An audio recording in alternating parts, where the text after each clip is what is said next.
I have literally been catching up with this story for like the past few days, and I got so many questions. I feel like the prosecutors wasn't asking the right questions, the lawyers, the detectives, like. And for those that don't know, this baby right here, her name is NAZIYAH Harris. She is, well, was 13 years old. She went missing January the 9th, 2024. She wound up getting pregnant by her auntie's baby daddy,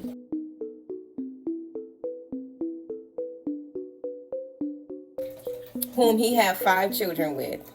And she was seeing him for what we know based off text messages going back 2 years, when she was actually 11. Me personally, I believe that it was a lot sooner, because this same man that was SAing her and grooming her had also been charged with another case where he assaulted, SA'd his own daughter at the age of 4.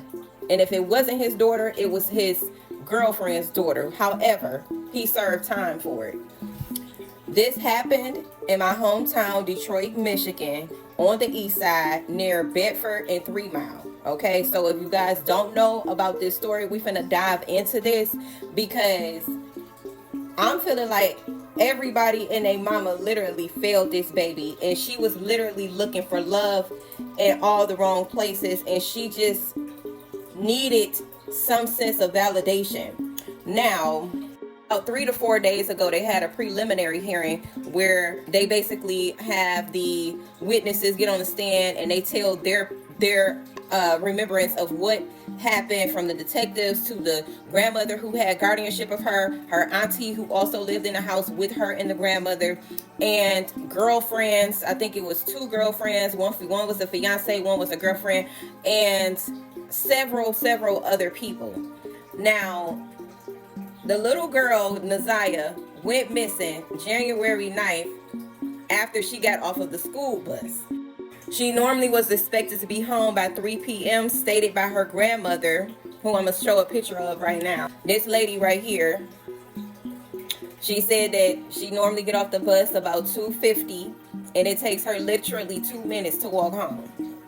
She said she normally was a part of after school programs, but she had recently stopped going to after school program because she had an altercation or a situation with another girl at the school. Evidently, she just didn't want to go to the after school program. So she was expecting her to come home on January 9th on the Tuesday by 3 p.m. The grandmother said that she went to the school to pick up her other siblings, I guess, or other grandkids, and noticed that by the time she got home, that NAZIYAH was not at the school and she wasn't at home. So she sat in the car and she had the kids that was in the car go to the door where her daughter Shannon was in the house and asked her, had she seen NAZIYAH? Shannon said no. At this point, they brushing up on 6 p.m. and still no NAZIYAH. The grandmother said that Shannon also stated this in her statement as well, on record, that she asked the mama right here, did she want her to call the police? And the grandmother told her no, she gonna handle it the next day. So that morning of the 10th is when the grandmother dropped the kids off like she normally do, and she went to the school. She said the dean and the principal, and she let them know that NAZIYAH was not at home, and she did not come home since after school yesterday. And we know she got off the bus 2 minutes away from the house, because the bus driver confirmed that she indeed was on the bus after school. The grandma also stated that she went to, basically she didn't do nothing. She literally said, I didn't do anything, because I guess she figured I don't know. This is the problem that I'm having with this case from the grandma's statement.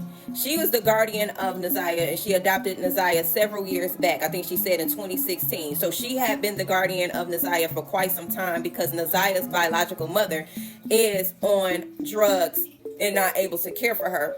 So she was the guardian of her. Now, why did she tell Shannon, her daughter, not to call the police? And why didn't she go to the police station? I'm having a hard time wrapping my mind around that. A 13-year-old child is missing, It's not normal for her to run away. It's not normal for her not to come home before 3 p.m. And you go a whole damn near 24 hours before you contact the right personnel, which will be the police department. And she still didn't even contact the police department. She told the school.